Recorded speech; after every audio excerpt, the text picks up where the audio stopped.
ये कार्यक्रम सत्य घटनाओं से प्रेरित है। जिनके साथ ये घटनाएं घटी उसकी वास्तविकता उन्हीं तक सीमित है।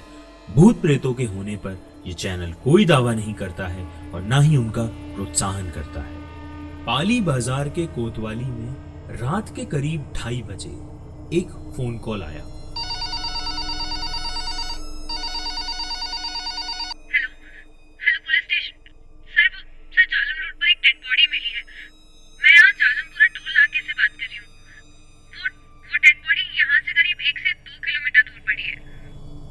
पुलिस वाले ने उससे पूछा, तुम कौन बोल रहे हो? नाम क्या है तुम्हारा? सर, आपको नाम से क्या करना, आप बस जल्दी आ जाइए।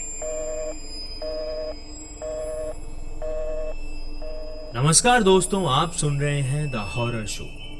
आज की हमारी कहानी है पाली बाजार के नजदीकी हाईवे की। आखिर वो गुमशुदा लाश किसकी थी और वो कॉलर कौन था? आइए जानते हैं इस कहानी में। कांस्टेबल ने तुरंत एएसआई बलराज ठाकुर को कॉल लगाया और उसे सारी वारदात बताई। पुलिस स्टेशन से एक टीम निकली और एएसआई बलराज अपने घर से फौरन उस जगह के लिए रवाना हो गया। मौके पर पहुंचने के बाद पुलिस ने जांच पड़ताल शुरू करी और जैसा कि उस कॉलर ने बताया था उसी जगह उन्हें डेड बॉडी भी मिल गई। न जाने क्यों बॉडी देखकर एएसआई के चेहरे का रंग उड़ गया था और एएसआई ने बोला, ये तो सुसाइड लगता है, मगर ये सुसाइड है तो ये डेड बॉडी यहां कैसे आई? उसी बीच मौके पर एम्बुलेंस भी आ गई थी। एएसआई ने डेड बॉडी को एम्बुलेंस में रख हॉस्पिटल ले जाने को कहा और वहां से एम्बुलेंस रवाना हो गई। तभी कुछ देर बाद एएसआई के पास एम्बुलेंस के ड्राइवर का कॉल आता है और वो जो बात एएसआई को बताता है वो सुनकर उसके पैरों तले जमीन सरक जाती है। ड्राइवर उसे बताता है कि साहब, डेड बॉडी गायब हो गई है एम्बुलेंस में से और हमारी गाड़ी भी खराब हो गई है। रात के करीब 3:30 बजे मानो वहां डर का माहौल बन गया। चारों तरफ जंगली भेड़ियों की आवाजें, ऊपर से सुनसान रास्ते, दूर दूर तक ना कोई गाड़ी ना ही कोई इंसान।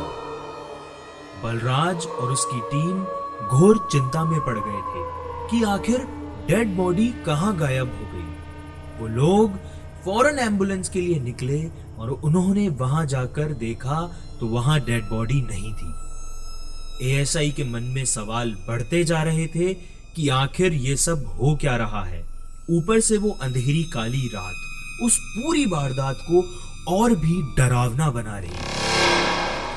उसी बीच सबके मन में एक अलग सा डर का घर बन चुका था। हालांकि बलराज को लग रहा था कि किसी ने चालाकी से बॉडी चुरा ली है, पर कहीं ना कहीं उसकी शक्ल से कहानी कुछ और ही लग रही थी। उसे भी पता था कि ये काम लगभग नामुमकिन था। वो लोग उस कॉल और कॉलर का पता करने के लिए टोल नाके गए जहां से वो कॉल आया था और वहां उन्होंने उस कॉल के टाइम का सीसीटीवी फुटेज देखा तो आप यकीन नहीं करेंगे, उनके होश उड़ गए, क्योंकि ये वही कॉलर थी जिसकी डेड बॉडी उन्हें सड़क पर पड़ी मिली। बलराज को शायद सब कुछ समझ आ चुका था, मगर ये किसी को पता नहीं था कि उसके मन में क्या चल रहा है। उसने बोला, अब बाकी बात सुबह ही पता करेंगे, अभी जल्दी पुलिस स्टेशन चलो। कुछ दूर निकलते ही उन्होंने देखा कि सड़क के बीचों बीच सफेद कपड़े में लिपटी एक डेड बॉडी पड़ी है। यह मंजर देख पुलिस वाले सकपका गए और उन्होंने सोचा कि ये बॉडी यहां कैसे आ गई।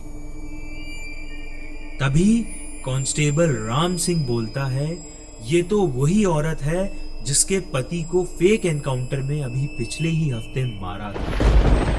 बलराज को बहुत गुस्सा चढ़ चुका था। बलराज ने कांस्टेबल को बोला, तेरी जबान खींच लूंगा अगर अगली बार ये बात मुझे सुनाई दी तो। इस बॉडी को उठाओ और एम्बुलेंस में डालकर रवाना करो। कुछ दूर चलने के बाद पता नहीं कैसे आगे चल रही एम्बुलेंस का अचानक खाली सड़क पर एक्सीडेंट हो जाता है और एक्सीडेंट के बाद जब पुलिस वालों ने गाड़ी को देखा तो उस गाड़ी में बॉडी गायब थी। सबके पैरों तले मानो जमीन खिसक गई हो कि ये डेड बॉडी एक बार फिर गायब कैसे हो गई। अब बलराज को भी यकीन हो गया था कि कुछ तो गड़बड़ है। एम्बुलेंस का ड्राइवर भी बहुत डर गया था।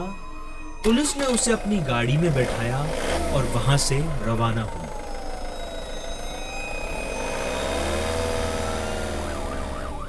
वो लोग उस एक्सीडेंट से थोड़ी ही दूर पहुंचे थे। बलराज वैसे ही बहुत डरा हुआ था और उसके डरने के लिए उस रात बहुत सी घटनाएं हो चुकी थी। तभी अचानक राम सिंह बोला, हम तुम्हें कभी माफ नहीं करेंगे। आश्चर्य की बात यह थी कि कांस्टेबल राम सिंह अपने सीनियर ऑफिसर को ऐसे कैसे बोल सकता है। और तभी अचानक राम सिंह ने गाड़ी रोकी। बलराज और दरोगा ने राम सिंह की तरफ देखा तो उसकी आंखें मानो खून सी लाल हो चुकी थी। राम सिंह बोला, बल्लू उतर जा गाड़ी से। इस तरह से तो बलराज को उसके पिताजी बुलाया करते थे। ये सुनने के बाद बलराज को कुछ समझ नहीं आ रहा था और वो बहुत डर गया था। फिर एक बार राम सिंह चिल्लाया, हमने कहा ना उतर जा गाड़ी से। बलराज इतना डर गया था कि हाथों हाथ उतर गया और राम सिंह दरोगा को अपने साथ वहां से गाड़ी लेकर निकल गया। उस पूरे समय ऐसा लग रहा था जैसे राम सिंह नहीं, उसमें बलराज के पिताजी की आत्मा आ गई। अब बलराज उस सुनसान सड़क पर आधी काली रात को अकेला था।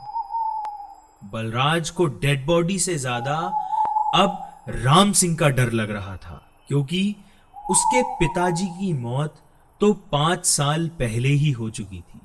तो अचानक राम सिंह का यूं पिताजी की तरह बोलना बलराज के लिए एक भयावह हादसे से कम नहीं था। वो ये सोचता चलता जा रहा था कि आखिर राम सिंह ने उसके पिताजी की तरह क्यों बात करी। उसके दिमाग में सिर्फ उसकी बातें ही घूम रही थी।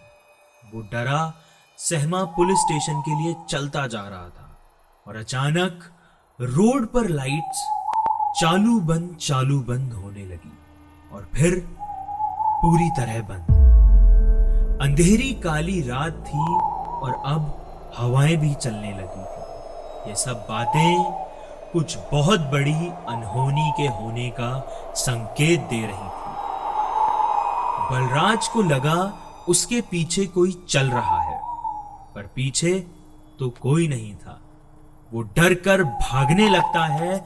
उसे ऐसा लग रहा था जैसे उसके पीछे कोई भाग रहा है। बलराज को थोड़ी ही दूर आगे आग जलती दिखाई दी। वो उस आग की तरफ भागा, मगर उसे जिस बात ने सबसे ज्यादा हैरान कर दिया था वो बात थी कि साइड में जो रोड पे 70 किलोमीटर अजमेर का बोर्ड लगा था, वो आधे घंटे भागने चलने के बाद भी अजमेर 70 किलोमीटर का ही था। वो आगे ही नहीं बढ़ पा रहा था। उसके साथ उस रात हर बार ऐसा कुछ डरावना होता चला जा रहा था जिससे वो अपना मानसिक संतुलन खोता चला जा रहा था। वो बहुत डर चुका था। उसे समझ नहीं आ रहा था कि वो आगे क्यों नहीं बढ़ रहा है। अब वो आंखें बंद करके भागने लगता है, पर उसे ये नहीं पता था कि आंखें उसने बंद करी है इन डरावनी घटनाओं ने नहीं। चलते चलते उसे गर्मी महसूस हुई। उसने अपनी आंखें खोली तो उसने देखा कि आगे खाली सड़क पे एक चिता जल रही थी। अब उसके डर की सारी हदें पार हो चुकी थी और जैसे ही वो पीछे मुड़ा, सामने से एक ट्रक आता दिखाई दिया, जिसे देखकर वो हड़बड़ा गया और और उस ट्रक से बचने के लिए वो चिता से टकराया और उसी चिता में झुलस गया। सोचने वाली बात यह है कि उस सुनसान सड़क पर यह चिता आई कहां से और उस लाश का बार बार यूं गुमशुदा हो जाना, राम सिंह के अंदर बलराज के पिताजी की आत्मा का आ जाना, ये कोई इत्तेफाक था या हकीकत? इसका राज मैं आपको इस कहानी के अगले पार्ट में बताऊंगा। अगले पार्ट की लेटेस्ट अपडेट्स के लिए आप मेरे इंस्टाग्राम हैंडल को फॉलो करें और आप ये कहानी गाना.com, विंक म्यूजिक, स्पॉटिफाई या यूट्यूब पे सुन रहे हैं तो मुझे फॉलो जरूर करें। धन्यवाद। आप सुन रहे थे द हॉरर शो।